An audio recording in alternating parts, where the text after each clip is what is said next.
இந்த காதல் கொல்லாதது, ஒரு காவல் இல்லாதது.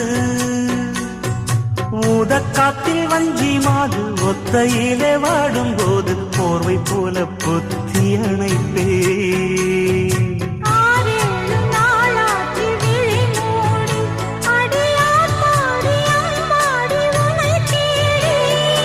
நீதானே மானே என் இளஞ்சோடி, உனை நீங்காது என்றும் என் உயிர் நாடி.